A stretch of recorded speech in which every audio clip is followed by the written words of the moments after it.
Mabes Polri telah memastikan jika ledakan di Mapolrestabes Medan, Sumatera Utara. Serangan bom bunuh diri di 3 titik gereja di Surabaya berlangsung secara bersamaan.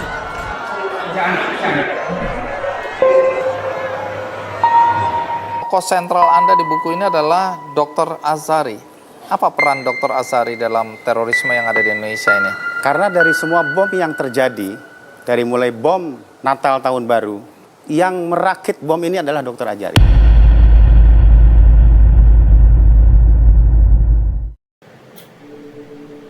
Dan Amerika.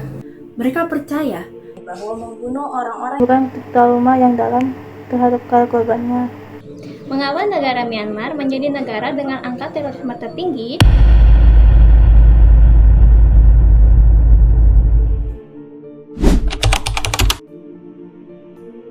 Menurut saya, terorisme merupakan sebuah insiden atau perbuatan yang dampaknya secara meluas dan dapat juga menimbulkan trauma yang dalam pada korbannya. Dari kata Latin yaitu terrere yang berarti getar dan menggetarkan. Kata terorisme berasal dari bahasa Perancis terreur yang semula digunakan untuk menyebut tindakan pemerintah hasil revolusi Perancis yang menggunakan kekerasan brutal dan berbeda. Dengan demikian, penggunaan kata terorisme merupakan sebuah perbuatan kekerasan yang dilakukan pemerintah dan maupun anti pemerintahan itu sendiri. Kasus teroris pertama kali di Indonesia terjadi pada tahun 1981. Sejak saat itu hingga saat ini, setiap tahunnya terjadi terorisme di berbagai wilayah Indonesia, terutama pada malam Natal dan Tahun Baru. Secara historis, terorisme telah diperkirakan muncul pada ribuan tahun yang lalu, tepatnya pada zaman kuno, yang dimana Xenophon menggunakan taktik psychological warfare sebagai upaya untuk memperlemah lawannya. Kehadiran terorisme di abad 19 ini diprakarsai oleh berbagai negara, seperti Eropa Barat, Rusia, dan Amerika. Mereka dengan paham anarki meyakini bahwa membunuh orang-orang yang berpengaruh atau berkuasa dengan menggunakan senjata api atau bom merupakan upaya yang tepat untuk melakukan revolusi. Munculnya kelompok teroris internasional dan radikalisasi ideologi pada abad ke-20 dan ke-21, era modern ditandai oleh globalisasi terorisme yang dipicu oleh konflik internasional dan ideologi ekstrim. Sementara media sosial telah menjadi alat yang sangat berpengaruh dalam menyebarkan kekerasan teroris di seluruh dunia. Sedangkan negara yang memiliki angka teroris tertinggi adalah Myanmar. Serangan teroris di Myanmar meningkat pada tahun 2021. Terjadi 25 serangan pada tahun 2020 dan meningkat menjadi 720 serangan pada tahun 2021. Ini merupakan level tertinggi yang tercatat oleh negara Myanmar dalam 2 dekadenya. Dan untuk pertama kalinya, Myanmar termasuk ke dalam 10 negara yang paling terdampak oleh terorisme. Bisa kita lihat contoh kasus yang terjadi pada tanggal 28 Maret 1981 ketika pesawat DC-9 milik Garuda Indonesia dibajak oleh 6 orang yang dapat berbahasa Indonesia. Para pembajak bersenjatakan pistol dan beberapa buah granat. Mereka menuntut pembebasan 80 orang tahanan yang terlibat dalam penyerangan Kosekta 8606 Pasir Kaliki di Bandung pada tanggal 11 Maret 1981. Para pembajak juga menuntut tebusan uang tunai sebesar 1,5 juta dolar Amerika Serikat. Lalu, apakah terorisme hanya terjadi di era modern? Jika kita mengacu pada sisi historisnya, terorisme telah terjadi sejak akhir abad 19 menjelang Perang Dunia I. Terorisme pada saat itu terjadi di berbagai belahan dunia.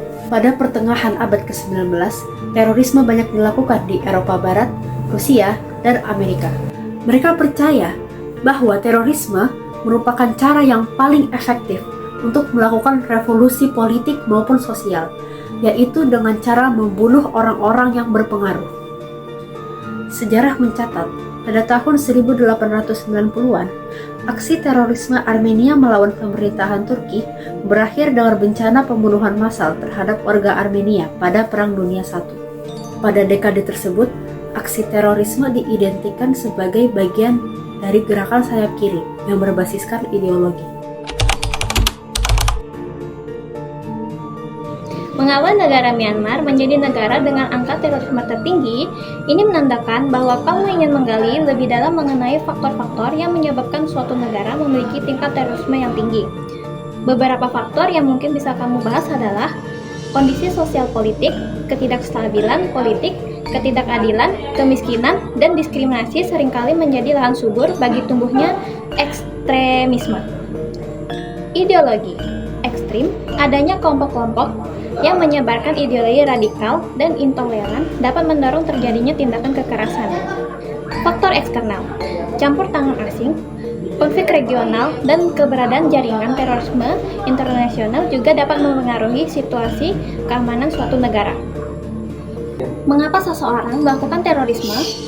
Pertama adalah motivasi pelaku. Kamu bisa meneliti lebih lanjut mengenai apa yang mendorong seseorang untuk melakukan tindakan terorisme. Beberapa faktor yang mungkin bisa kamu bahas adalah: pertama, ideologi, keyakinan kuat pada suatu ideologi ekstrim. Kedua, frustasi dan kemarahan, perasaan terpinggirkan, ketidakadilan atau dendam. Ketiga, tekanan sosial, pengaruh dari lingkungan sosial atau kelompok tertentu. Keempat, faktor psikologis, gangguan mental atau trauma masa lalu. Oke, pembahasan selanjutnya. Bagaimana menghindari terorisme? Peran individu, kamu bisa membahas peran individu dalam mencegah terorisme, seperti meningkatkan kesadaran, memahami tentang bahayanya terorisme dan cara mencegahnya, menolak radikalisme, tidak menyebarkan atau mengikuti ajaran yang mengarah pada kekerasan, melaporkan aktivitas mencurigakan. Jika melihat atau mendengar adanya aktivitas yang mencurigakan, segera laporkan kepada pihak yang berwajib. Peran pemerintah, kamu bisa membahas peran pemerintah dalam mengatasi terorisme seperti menerapkan kebijakan yang inklusif, mencegah radikalisasi, meningkatkan keamanan, dan juga peran masyarakat juga berpengaruh dalam mencegah terorisme. Membangun toleransi, menghargai perbedaan dan hidup berdampingan secara damai, saling membantu, membangun solidaritas sosial dan gotong royong. Tips tambahan, gunakan data dan fakta yang akurat dalam argumenmu. Gunakan data dan fakta yang relevan dari sumber yang kredibel. Berikan contoh kasus, memberikan contoh kasus konkret dapat membuat pembahasanmu lebih menarik dan mudah dipahami. Tawarkan solusi. Selain mengidentifikasi masalah, tawarkan juga solusi-solusi konkret untuk mengatasi masalah tersebut. Dalam sekejap, berita tentang ledakan bom bunuh diri mengguncang ruang publik. Teriakan, air mata, dan puing-puing berserakan menyisakan satu pesan yang sama: ketakutan. Terorisme adalah musuh kita bersama, tetapi menghadapinya tidak bisa hanya mengandalkan satu pihak. Setiap dari kita memiliki peran penting dalam menciptakan perdamaian melalui toleransi, empati, dan tindakan nyata. Karena hanya dengan bersatu kita dapat memastikan bahwa rasa takut tidak lagi memiliki tempat di tanah air kita tercinta.